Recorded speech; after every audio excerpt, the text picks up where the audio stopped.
morning once again. As you've been told, my name is Boniface Abudo, and I work with the Knight Frank as a research analyst for Africa. I'm so privileged to be here today, and thank you for having me.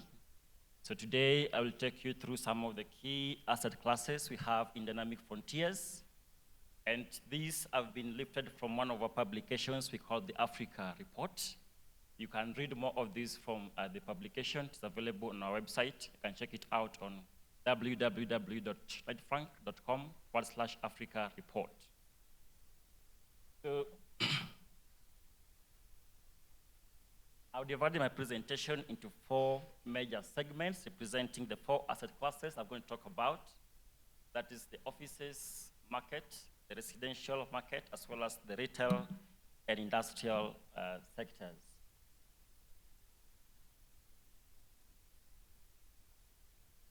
I will start by highlighting some of the key African office market themes we have identified across the continent. And number 1 is that currently the demand is now more focused on the grade A offices. We noted that the grade A offices have reported increased occupancy levels ranging between 70 to 100%, as compared to the lower grade offices, the grade B and C offices, which have relatively low occupancies, ranging between 40 to 60%. Despite this increased demand for the grade A offices, their supplies remain low across the continent. We also do have hybrid working patterns, a trend which was introduced into the market during the COVID-19 as a temporary working solution, but now we're seeing some businesses having it as a permanent working structure. We have seen this in markets such as Johannesburg, in Cairo, in Lagos, and even here in Nairobi. And we also do have mixed trends emerging in the offices sector. For instance, in Zimbabwe, we've seen a growth in those suburban offices market where some businesses are moving away from the CBD to the suburban offices. They're doing this for different reasons. Number 1, they're doing this because the offices in the CBD tend to be more expensive compared to offices in the suburbs.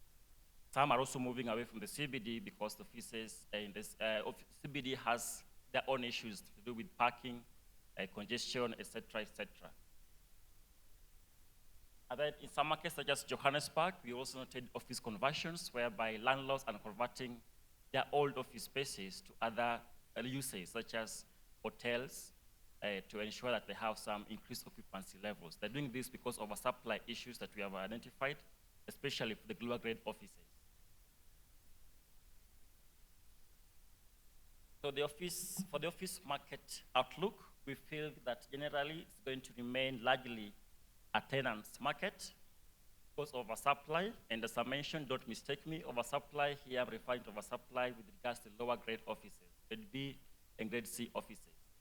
The same cannot be said for the grade A offices, which despite the increased demand, the supply has remained low over time. We also do have increased demand for the ESG compliant offices, and just like for the grade A offices, which are in short supply, the same case applies for the ESG compliant offices. In fact, an interesting statistic is that in Africa as a continent, we just have close to 1,000 ESG compliant offices.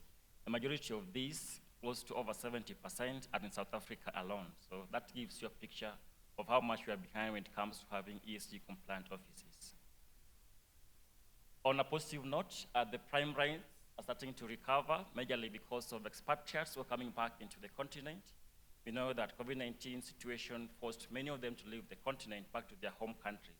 Now they're coming back into the market, and that is boosting the prime rents in Africa. Moving on to the next sector, that's the residential sector. And just like I've mentioned, the expatriates are coming back into the continent, and this is lifting the demand for prime residential places across many places in the continent and the second homes market. A good example is Mauritius, where the tourism industry has picked up quite well after the pandemic, and we're seeing many expatriates in that country boosting the second homes market. But we do have economic challenges that are stifling lending. And one thing we have to agree on that affordability remains key to unlocking Africa's housing potential. If you are to encourage many people to own homes, and we need to have affordable mortgages that are also easily affordable to a good number of people. But that's not the case. We have economic challenges, which means we have high lending rates, which is making it more expensive to own homes. And affordability,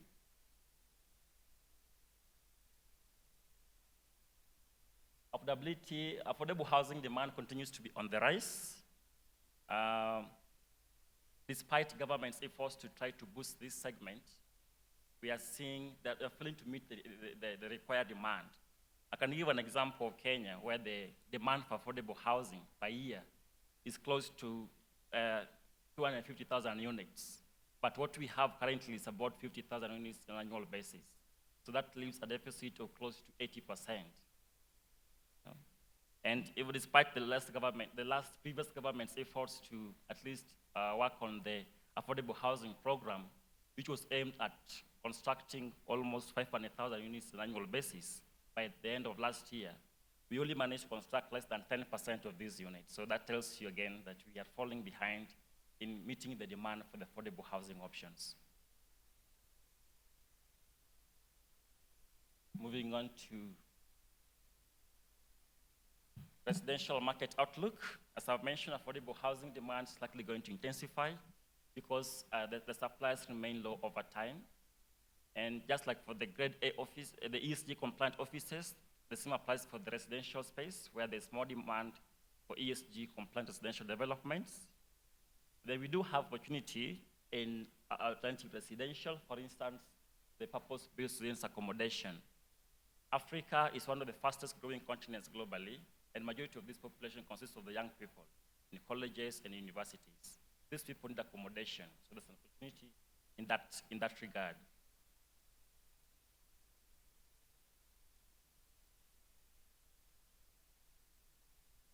Moving on to the next sector, the retail market. And focus now is more on experiential retail. What I mean by this is retailers are now more concentrated in boosting the consumer experience. They're doing this either by offering discounts or having giveaways to increase the retail footfall. And then virtual presence has become increasingly important. COVID-19 taught us that businesses can be done online, and therefore the retail sector has been so keen in ensuring that they have a good virtual presence, improving on their Facebook pages, Instagram pages, that will tap on that opportunity for the virtual market. And supermarkets are emerging as a star performer in the formal retail market. They've been doing well anyway, but they continue to do well in the formal retail market, so that's a trend that we foresee in the retail market.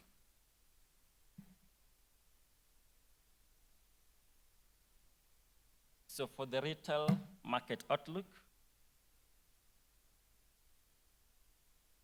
we have some challenges to do with inflation that still looms large, and currency devaluation challenges, which means the slow disposable income. And this means this threatens overall spending, and this affects the retail market as an asset class.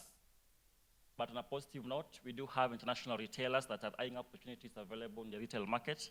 As I've mentioned, the expatriates are coming back into the continent, and they're going to boost the retail market because they are keen on tapping the opportunities available in that sector.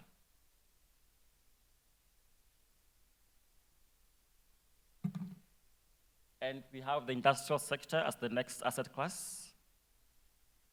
And local manufacturing industries are getting a boost from the government. We've seen this in many places. For instance, in Morocco, we've seen the government having incentives which are meant to promote the local manufacturing of vehicles and discourage importation of the same.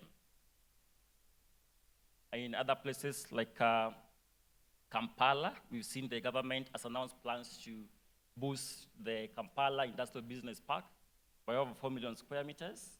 And this will increase the number of companies at that park by close to 500 and increase total number of employees to 200,000. generating an annual tax revenue of over 550 million when fully operational. Other initiatives include things like Buy Kenya, Build Kenya. We have here in the country, which are all aimed at encouraging local people to consume the locally manufactured goods. But we feel infrastructure is key to the growth of the industrial sector.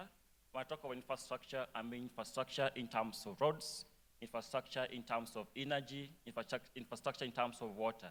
Sometimes becomes a problem for investors to fully explore this sector when they can hardly get access to basic services like reliable water or electricity.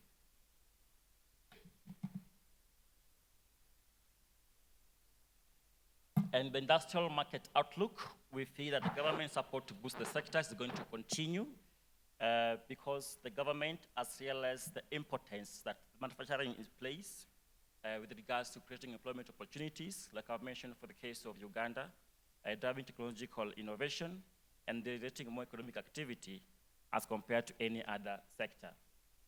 And then we also feel that there's going to be a continued need for improved quality warehousing, especially with the increased e-commerce activities we have noted across the continent. So that's a very brief, high-level highlights of some of the key asset classes we have noted across the continent. As I mentioned to you, you can read more of this from our publication called the Africa Report. It's available on our website, www.knightfrank.com/Africa Report. And if you have any question whatsoever regarding this presentation, please feel free to reach out to me through the phone number and email available on your screen. Otherwise, thank you so much and have a blessed day.